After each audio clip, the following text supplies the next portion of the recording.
काफी सारे लोग मोटिवेटेड होकर भी काम नहीं कर पाते। वो कुछ करने बैठते तो हैं लेकिन थोड़ी ही देर में वो उससे ऊब जाते। वो लंबे टाइम तक बुक्स नहीं पढ़ पाते, एक हफ्ते से ज्यादा रेगुलर एक्सरसाइज नहीं कर पाते, और चाहे वो खुद से कितने भी प्रॉमिसेस क्यों ना कर लें, वो अपने नए रूटीन को कभी भी एक हफ्ते से ज्यादा फॉलो ही नहीं कर पाते। शायद कोई मोटिवेशनल वीडियो देखकर उनमें मोटिवेशन आ भी जाता है, लेकिन वो मोटिवेशन 24 घंटे भी नहीं टिकता। इसके बाद वो फिर से अपने इसी अनमोटिवेटेड स्टेट में आ जाते हैं। अगर आप इन काफी सारे लोगों में आते हो तो ये वीडियो आपकी जिंदगी बदल कर रख देगा। इस वीडियो में बताए गए प्रिंसिपल्स को फॉलो करने से आप ज्यादा मोटिवेटेड रह पाओगे और काम में भी आपका मन लगेगा। इस साइकोलॉजिकल प्रिंसिपल को एक्सप्लेन करने के लिए मुझे आपको कुछ कबूतरों के बारे में बताना होगा। कुछ साइकोलॉजिस्ट ने एक कबूतर को एक पिंजरे में बंद किया, जिनमें कबूतर के सामने एक बटन लगा था। जब कबूतर लेफ्ट बटन को दबाता तो पिंजरा लेफ्ट साइड से खुल जाता और वहां पर कबूतर को टेस्टी खाना खाने को मिलता। टाइम के साथ कबूतर समझ गया कि लेफ्ट बटन दबाने से उसे खाना आसानी से मिल सकता है। फिर साइकोलॉजिस्ट ने उस कबूतर के सामने 2 बटन्स रख दिए। जब कबूतर लेफ्ट बटन दबाए तो उसे खाना मिले, लेकिन जब वो राइट बटन दबाता तो राइट साइड से पिंजरे का दरवाजा खुल जाता और उसकी मुलाकात एक कबूतरी से होती। अब उस कबूतर के पास 2 ऑप्शंस थे, या तो वो लेफ्ट बटन प्रेस करके खाना खा सकता था या फिर राइट बटन प्रेस करके अपनी फीमेल पार्टनर के साथ टाइम स्पेंड कर सकता था। जैसा कि आप इमेजिन कर सकते हो, अगर आप उस कबूतर की जगह होते तो आप भी जानते हो आप ज्यादातर कौन सा बटन दबाते। कबूतर ने भी वैसा ही किया। कबूतर लेफ्ट वाले बटन यानी खाना खाने वाले बटन को छोड़कर बार बार राइट बटन को दबाने लगा ताकि उसे एक फीमेल पार्टनर की इंटीमेसी मिल सके। फिर साइकोलॉजिस्ट ने कुछ और चेंजेस किए। उन्होंने कबूतर के सर में एक इलेक्ट्रोड लगा दिया, जो सिग्नल मिलने पर उसके ब्रेन के प्लेजर सेंटर्स को बहुत ज्यादा स्टिमुलेट करता था, यानी एक नशे वाली फीलिंग देता था उसे। इसके बाद उन्होंने कबूतर के सामने फिर से 2 बटन रखे। जब कबूतर लेफ्ट बटन दबाए तो उसका पिंजरा खुल जाए और उसे कबूतरी मिले, लेकिन जब कबूतर राइट बटन दबाए तो उसके दिमाग में लगा इलेक्ट्रोड उसके प्लेजर सेंटर्स को स्टिमुलेट करने लगे। इजी वर्ड्स में, राइट बटन दबाने पर कबूतर को वही मजा मिल रहा था जो एक ड्रग एडिक्ट को कोकेन लेने से मिलता है। अब क्या आप अंदाजा लगा सकते हो कि कबूतर अब बार बार किस बटन को दबा रहा था? वो कबूतर अब बार बार राइट बटन को दबा रहा था। उसे अब अपने फीमेल पार्टनर में कोई इंटरेस्ट नहीं रहा था। एक पॉइंट के बाद तो साइकोलॉजिस्ट ने पिंजरा खोल दिया ताकि कबूतर उड़कर आजाद हो सके, लेकिन वो कबूतर अब भी उस राइट बटन को छोड़कर कहीं जाना नहीं चाहता था। वो उस राइट बटन से एडिक्ट हो गया था और उस पर बार बार अपनी चोंच मारे जा रहा था।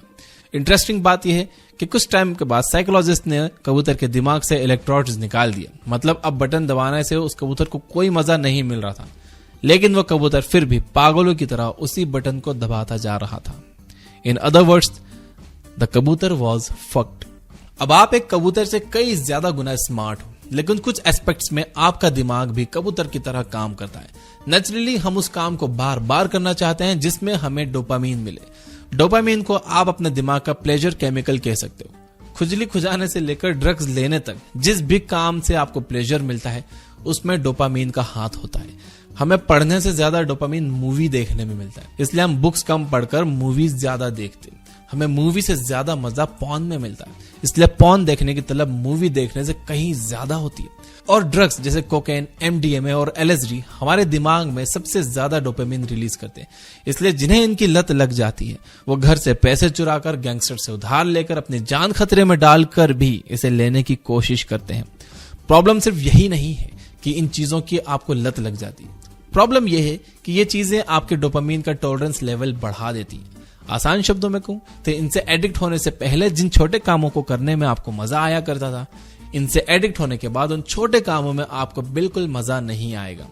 एक फीमेल कंपेनियन मिलने के बाद कबूतर ने खाने वाले बटन को दबाना काफी कम कर दिया था, और ड्रग्स जैसा मजा देने वाले बटन मिलने के बाद उसने फीमेल कंपेनियन वाले बटन को दबाना बिल्कुल बंद कर दिया था। उसे अब इन लो लेवल डोपामिन एक्टिविटीज में कोई मजा नहीं मिल रहा था। वो फीमेल कंपेनियन के साथ रहने पर खुश ही नहीं था, उसे अब सिर्फ ड्रग्स चाहिए थे। डोपामिन सिर्फ प्लेजर केमिकल नहीं है, मोटिवेशन केमिकल भी है। डिप्रेस्ड लोगों के दिमाग में डोपामिन और सेरोटोनिन जैसे न्यूरोट्रांसमीटर्स नहीं रिलीज हो रहे होते, इससे उनका ना ही कुछ काम करने का मन करता है और ना ही वो खुश रहते हैं। अगर आपके दिमाग में डोपामिन रिलीज नहीं हो रहा तो आप मोटिवेटेड नहीं रहोगे। प्रॉब्लम यह है कि सोशल मीडिया, गेम्स, पॉर्न या सेक्स एडिक्ट होने के बाद आपको छोटी छोटी चीजों में मजा नहीं मिलता। इससे भी बड़ी प्रॉब्लम यह है कि इन चीजों से एडिक्ट होने के बाद प्रॉब्लम्स या पेन देने वाली एक्टिविटीज से आप बिल्कुल ही दूर भागने लगते हो। जैसे काम या एक्सरसाइज करने में यूजुअली लोगों को थोड़ा सा पेन होता है। जब आप लो प्रेशर वाली एक्टिविटीज से ऊब जा रहे हो तो आप पेन गिविंग एक्टिविटीज से तो नफरत करने लगोगे। और जिन हैबिट्स और एक्टिविटीज से सक्सेस मिलती है या हेल्थ इंप्रूव होती है वो पेन गिविंग होती है। No pain no gain. यही रीजन है कि आपका कुछ काम करने का मन नहीं करता। जैसे वो कबूतर अपने राइट बटन को छोड़कर उड़ना नहीं चाहता था, जब साइकोलॉजिस्ट उस कबूतर को उस बटन से दूर ले जाते तो वो पंख फड़फड़ाने लगता था। वैसे ही आप अपने स्मार्टफोन के बिना कहीं नहीं जाना चाहते और उसके ना मिलने पर छटपटाने लगते हो। In other words, you are fucked. तो अब क्वेश्चन ये उठता है कि how can a person unfuck himself. इसके लिए आपको डोपामिन डिटॉक्स करना होगा। डोपामिन डिटॉक्स एक ऐसा मेथड है जिसकी हेल्प से आप फिर से लो प्लेजर गिविंग एक्टिविटीज से भी प्लेजर लेना सीख सकते हो। इसकी हेल्प से आप एडिक्शन से छुटकारा पा सकते हो या एटलीस्ट उनसे होने वाले नेगेटिव साइड इफेक्ट्स को कम कर सकते हो। डोपामिन डिटॉक्स काफी सिंपल आइडिया। कुछ दिनों तक कोई भी ऐसा काम मत करो जिसमें आपको मजा आता हो। फोन मत यूज करो, बुक्स मत पढ़ो, दोस्तों से बात मत करो, खुद को एक जेल के कैदी की तरह ट्रीट करो जिसे दिन में सिर्फ खाने और पानी के अलावा ना ही किसी से मिलने दिया जाता है और ना ही कुछ करने के लिए दिया जाता है। कुछ दिनों में आप बिल्कुल बोर हो जाओगे। आप इतने ऊब जाओगे कि सिंपल से काम करने में भी आपको मजा आने लगेगा। आपका एक्सरसाइज करने का, बुक्स पढ़ने का और काम करने का भी मन करेगा, क्योंकि अब आपका दिमाग कुछ हद तक अनफक हो चुका है। अब अगर आप फिर से अपनी नेगेटिव हरकतों को बढ़ावा ना दो तो आप अच्छे से परफॉर्म कर पाओगे। अब आइए कुछ ऐसे मोटिवेशनल प्रिंसिपल्स के बारे में जानते हैं जिनकी हेल्प से आप खुद को मोटिवेटेड रख सकते हो। बिहेवियरल साइकोलॉजी में ऑपरेंट कंडीशनिंग नाम का प्रिंसिपल आता है। इस प्रिंसिपल के अकॉर्डिंग हम उन चीजों को बार बार करना चाहते हैं जिनसे हमें प्लेजर मिले या पॉजिटिव रीइंफोर्समेंट मिले, और उन चीजों को अवॉइड करना चाहते हैं जिनसे हमें पेन मिले या पनिशमेंट या नेगेटिव रीइंफोर्समेंट मिले। सुनने में तो काफी सिंपल प्रिंसिपल है, लेकिन इसके एप्लीकेशंस काफी इंटरेस्टिंग है। इंस्टाग्राम को ही ले लेते हैं। इंस्टाग्राम पर मीम्स देखने के लिए आपको कितनी मेहनत करनी होती? ज्यादा नहीं। आप एक बटन प्रेस करोगे तो आपका फोन अनलॉक होगा। इंस्टाग्राम का आइकन होम स्क्रीन पर ही खाट जमाए बैठा है, उस पर एक बार क्लिक करोगे तो वो ओपन हो जाएगा। बस फिर स्क्रॉल करते जाइए। ये डोपामिन तक पहुंचने का सबसे इजी मेथड है। उस कबूतर के दिमाग में लगे इलेक्ट्रोड की तरह ही अब आपके दिमाग में भी हर टैप पर, हर स्क्रॉल के साथ थोड़ा सा डोपामिन रिलीज होता रहेगा। 5 सेकंड्स और 3 क्लिक्स का एफर्ट, इतना सा काम करने के लिए आपको तुरंत रिवॉर्ड्स मिलने लगते हैं, यानी डोपामिन मिलने लगता है। दूसरी तरफ एक्सरसाइज से डोपामिन पाना एक काफी लंबा प्रोसेस है।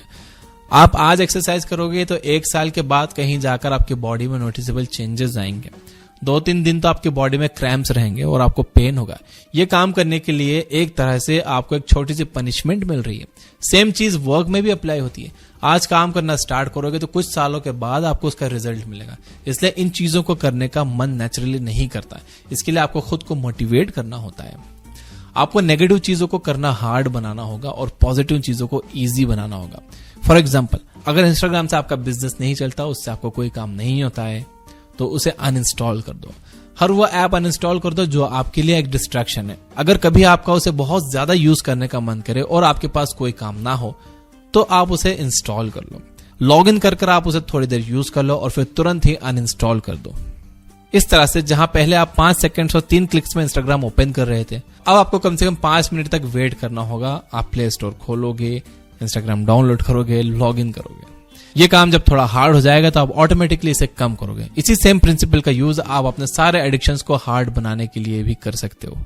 अब आइए ये देखते हैं कि हम पॉजिटिव काम को इजी कैसे कर सकते हैं। इसके लिए हम उन प्रिंसिपल्स को यूज करेंगे जो सर्कस में शेयरों को ट्रेन करने के लिए किया जाता है। इस प्रोसेस को शेपिंग एंड चेनिंग कहा जाता है। आइए शेपिंग के बारे में जानते हैं। शेपिंग में आप अपने काम को छोटे छोटे पार्ट्स में बांट देते हो और एक छोटे पार्ट को कंप्लीट करने के बाद आप खुद को छोटा सा रिवॉर्ड देते हो। शेर जब भी जलते हुए रिंग से कूदता है तो सर्कस मास्टर उसे एक छोटा सा मीट का टुकड़ा देता है। टाइम के साथ उसी रिवॉर्ड को पाने के लिए शेर बार बार उस रिंग में से कूदना सीख जाता है। चेनिंग में आप पूरे काम को कंप्लीट करने के बाद खुद को एक रिवॉर्ड देते हो। फॉर एग्जाम्पल, सर्कस में शेर को सबसे पहले कुर्सी पर बैठने के लिए मीट मिलता है, फिर उसे कुर्सी पर बैठकर रिंग में कूदने के लिए रिवॉर्ड मिलता है, उसके बाद रिंग से कूदकर एक जोकर के साथ डांस करने पर भी रिवॉर्ड मिलता है और लास्ट में उसे एक बॉल पर बैलेंस बनाकर खड़े होने के लिए रिवॉर्ड मिलने लगा। यहाँ पर शेपिंग का यूज हो रहा है। इसके बाद सर्कस मास्टर रास्ते में सारे रिवॉर्ड्स को धीरे धीरे हटाकर शेर को तभी रिवॉर्ड देता है जब वो कूद कर कुर्सी पर बैठे, फिर रिंग में जंप करे, फिर जोकर के साथ डांस करे, फिर बॉल पर बैठ जाए। सारा काम कंप्लीट होने पर खुद को रिवॉर्ड देने के प्रिंसिपल को चेनिंग कहते हैं। आप भी शेपिंग स्टार्ट कीजिए। अपने काम को छोटे छोटे पार्ट्स में डिवाइड कर दो और हर छोटा पार्ट कंप्लीट होने के बाद खुद को एक रिवॉर्ड दो। फिर धीरे धीरे उन रिवॉर्ड्स को कम करते जाओ और काम कंप्लीट होने पर खुद को एक बड़ा रिवॉर्ड दो। हम टाइम के साथ रिवॉर्ड कम करके शेपिंग से चेनिंग पर इसलिए आते हैं क्योंकि ऐसा ना करने पर आप बहुत जल्दी ही रिवॉर्ड से ऊब जाओगे या फिर उसी रिवॉर्ड के लिए काम करने लगोगे। रिवॉर्ड को कम करने से आप टाइम के साथ बेटर परफॉर्म करने लगते हो। इसे आप एक गेम की तरह देख सकते हो जहां लेवल 1 पर सिर्फ एक बुलेट मारने से ज़ॉम्बी मर जाता है, अब लेवल 20 पर वो 10 बुलेट मारने पर मरता है। सेम रिवॉर्ड के लिए अब आपको ज्यादा मेहनत करनी है। अगर लेवल 20 पर भी ज़ॉम्बी एक बुलेट से मर जाता तो आप उस गेम से बोर हो जाते। टाइम के साथ डिफिकल्टी बढ़ाना जरूरी है। साथ ही अगर आप अपने जरूरी कामों को करना आसान बना दोगे तो उन्हें करने में आपको आसानी होगी, जाहिर सी बात है। अगर आपको सुबह जिम जाना है तो अपने जिम के कपड़े पहन के सो जाइए, शूज साइड में रेडी रखिए ताकि सुबह उठकर आपको चीजें ढूंढना ना पड़े रेडी होने के लिए। अगर आपको पढ़ने की हैबिट डालनी है तो बुक को हमेशा अपनी टेबल पर रखिए, अपने आंखों के सामने रखिए, ना कि अलमारी में बंद करके रखो। इन छोटे छोटे प्रिंसिपल्स को यूज करके आप अपने एडिक्शंस को दूर कर सकते हो, कुछ अच्छी हैबिट्स डेवलप कर सकते हो और खुद को मोटिवेटेड रख सकते हो। ये एक बहुत ही इंपॉर्टेंट वीडियो था। पसंद आया हो तो इसे लाइक जरूर करना, सब्सक्राइब नहीं किया तो सब्सक्राइब कर लेना, घंटी वंटी नहीं दबे तो दबा देना। ये बुक ऐप पर आज के लिए ऑफर चल रहा है, आप 199 में 1 साल का प्रीमियम ले सकते हो जहां आप 1000 से ज्यादा बुक समरीज सुन सकते हो बिना किसी एड्स के। प्रीमियम नहीं भी लेते हो तो भी 400 फ्री बुक समरीज आपके लिए वहां है, वो भी आप सुन सकते हो बिना किसी एड के। Finally, you guys are amazing, keep reading, keep learning, keep growing. Thank you for watching.